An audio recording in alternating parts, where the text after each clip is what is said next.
Hi guys, good morning everyone. Good morning sa inyong lahat, mga ka-TNB, mga kasari, good morning.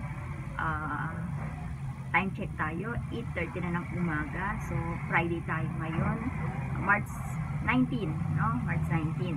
Sweldo na bukas. So may inaasahan tayo magbabayad tomorrow. So Saturday, March 20, may sasahod dito sa aking mga pinapautang dito sa pabrika. Pero sabi nila kanina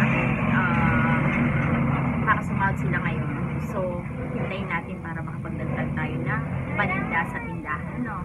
May bibili. So guys, ayan, naghahanap sila ng almusal. O nga pala guys, hindi kami nakapagtinda ng almusal ngayon kasi may pinuntahan si Joaquez kahapon. So gabing-gabi na siya nakauwi, hindi na siya nakapag-prepare ng almusal ng mga tiyan. Kaya ako naman, medyo sumasakit yung balakang ko, kaya hindi ako nakakilos masyado. Masakit yung balakang. Sumusumpong yung UTI ko guys. Kaya yung kape ko, tingnan nyo guys. So, kape, tubig. Pero meron pa rin kutsara. Masabi lang na nagkakape. Walang kulay yan guys. Tubig na tubig. So, yan muna hanggat hindi na naman ako nakakalakad ng maayos o nawawala yung sakit ng aking balakang. Yan muna yung aking iinumin. Pagalitan ako ni Jowa dahil nga daw kasi ako ng kape. Then madalang din naman ako mag soft drinks, hindi naman ako pala soft drinks yan. Sa kape lang talaga dahil napakahilig ko magkape sa umaga. Parang hindi kumpleto yung kape, yung araw, yung umaga ko o yung araw ko pagka hindi ako nakapagkape. So yun siguro yung tumira na naman sa akin. May UTI talaga ako, pasumpong-sumpong talaga siya. So pag hindi tayo nawala hanggang bukas, baka bumili na ako ng gamot para kasi hanggat maaari ayoko uminom ng gamot kasi nga mahirap din naman yung inom ng gamot, no? So ngayon guys, ang i-share ko sa inyo kung ano yung mga mas mabili dito sa aking tindahan, yung madalas na mabili talaga, parang as in yun palagi, parang ganon. So dito tayo sa non-food at saka sa mga food, sa mga condiments, sa may mga kape, sa ano yan. Dito share ko sa inyo yung mga sa non-food kasi kadalasan talaga as in nandito nag-uumpisa sa non-food yung aking di ba yung ibang tindahan o ibang mga kasari natin is sa mga kape. So mabili rin naman yung kape ko, parang pumapangalawa.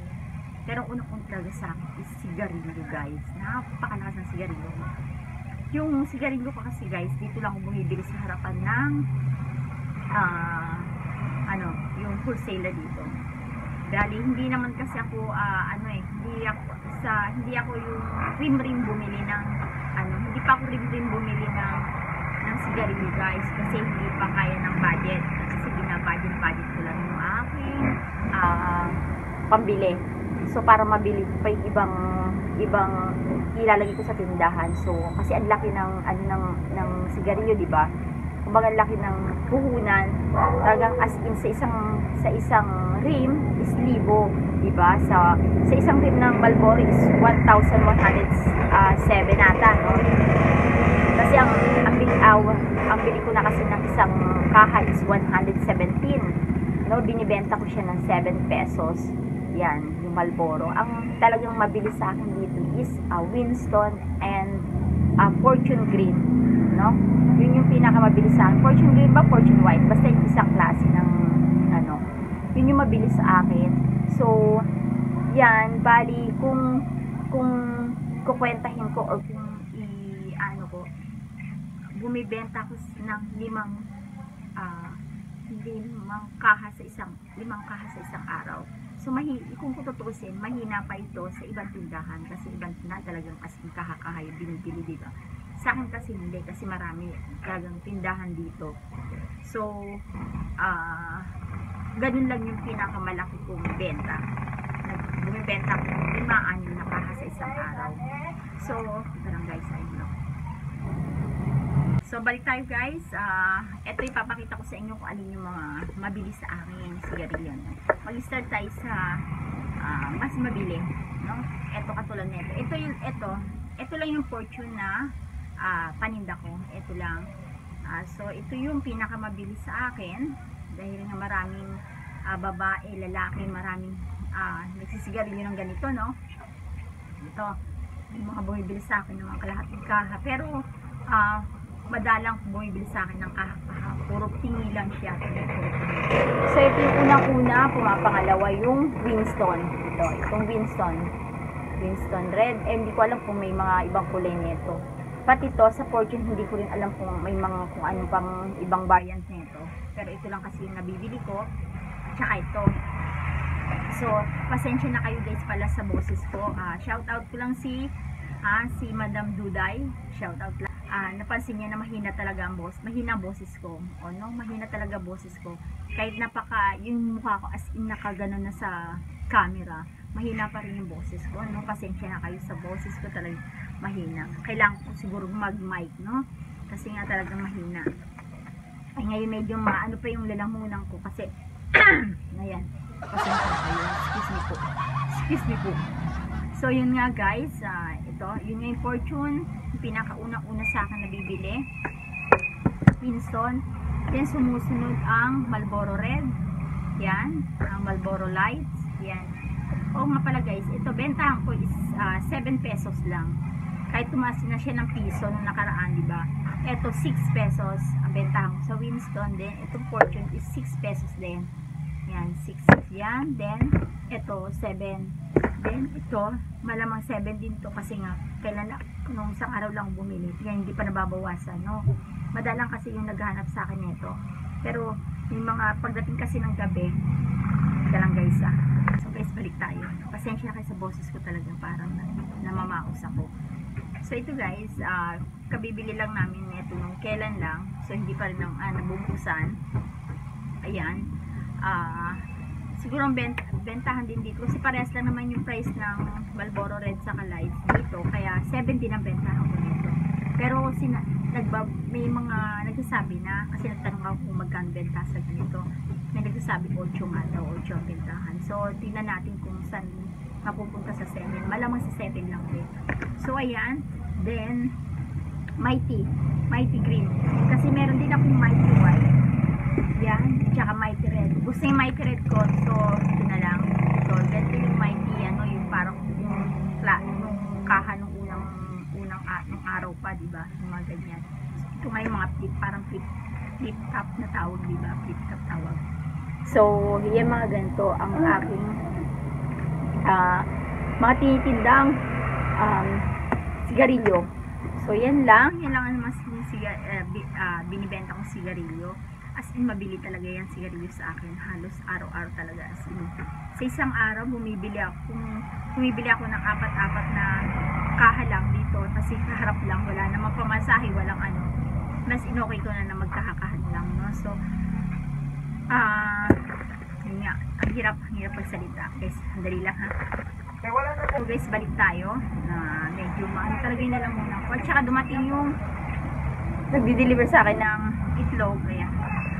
Ayan guys. Ayan. Deliver sa akin ito. Kumuha ko ng 3 tray na itlog at saka 10 pirasong itlog na maalat. So, tapos yan yung kopya ko. Yan, may nag-deliver din sa akin. Bali, 6 yung kinuha ko. 2 baboy, 2 ube, 2 munggo. Yan, yung dalawa nakatabi. Yan muna yung naka-display. At tumatagal naman siya ng 1 week or 2 weeks na so babalikan yan after 2 weeks, no? Ang kuha ko dyan is 50 pesos. Then 50 pesos. Then ay bibenta ko siya ng 4 pesos. So meron tayong 80 pesos kasi 20 pieces yan eh. 20 pieces yan. So bibenta tayo. Kung 4 bibenta natin is 2. Meron tayong 80 pesos na maano. So yung 50 sa kanila, then yung 30 sa atin. Pwede rin naman siya sa sa 3 pesos, pero 10 piso lang magiging tubo mo kasi 60 pesos siya sa 20 pieces. So itatagal siya ng 2 linggo or oo, TikTok ako. Ayan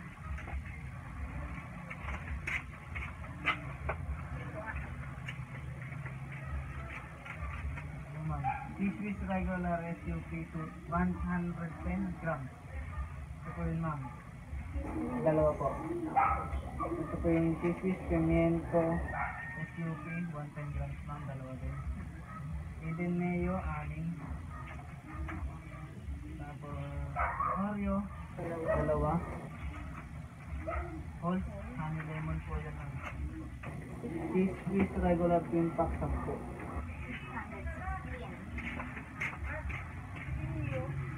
Inyo, saan nyo? Doon din, kabila. Si Inyo. Inyo. Inyo. Sisa, Inyo. Evelyn. Tapos yung dalawa dito loob. 16, no? Din kay Evelyn pa. Sa tapat ni Evelyn. Di ba, Inyo? Pag diniretso mo, Evelyn. Sa dulo. Yun. Tapos yung dalawa dito sa subdivision. 600. Si Daily Bites kasi cancel. Thank you po, ma'am. Apat lang doon. Dito, Evelyn.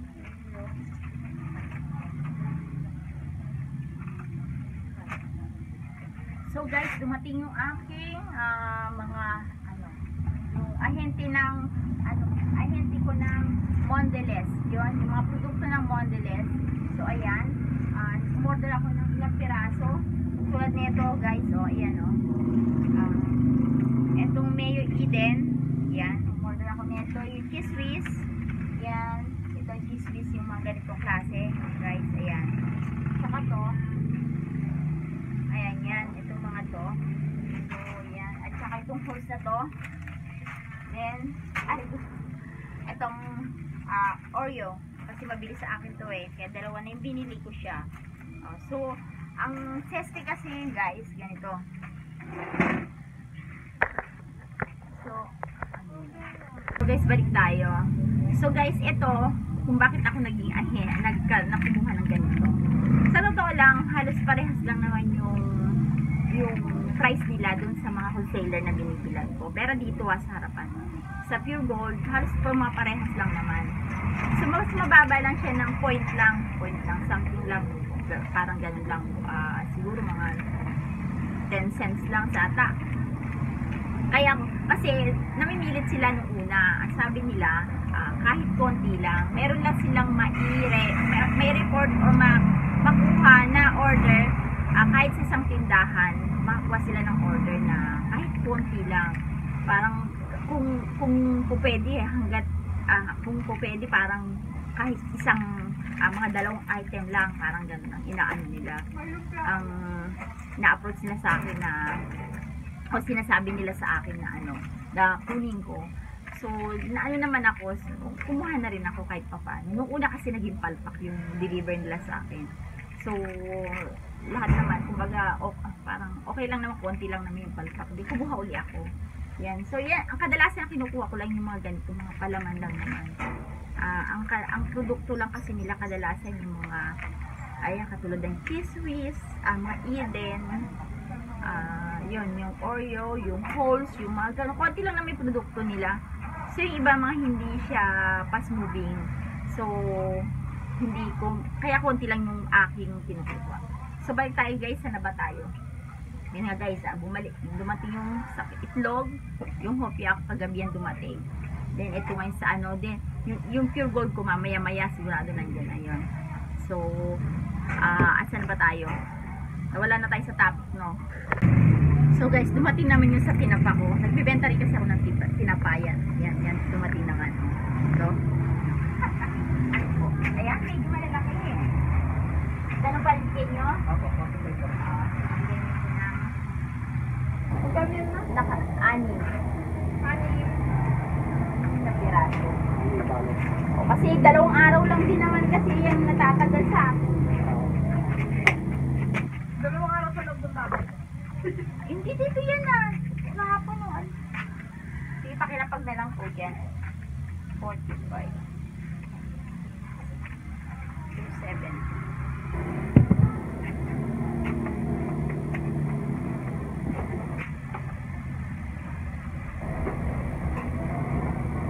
Ay, nagdating nga ng product. Kaya may billboard naman.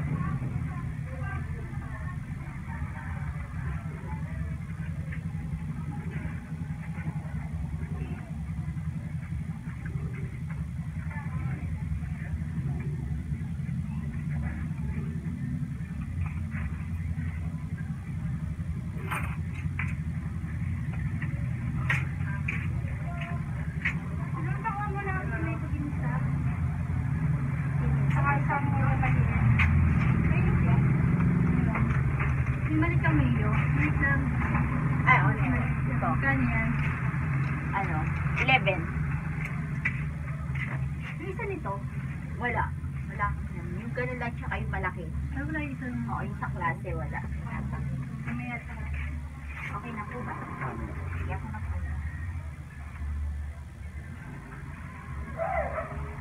One.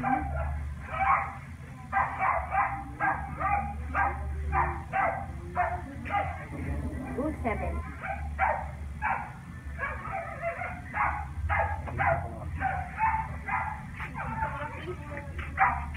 Sige pa.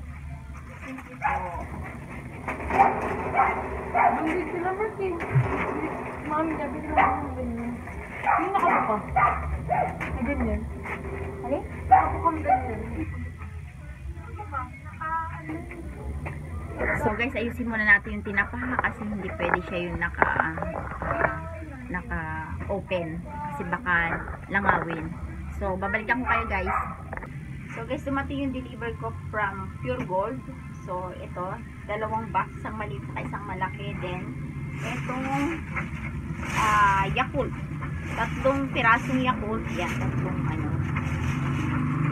So guys, yung topic natin ngayon na tungkol dun sa kung ano yung unang-unang nabibili or mabili sa aking tindahan. I-retake na lang natin yun guys, no? Kasi medyo nabibisi na ako ngayon.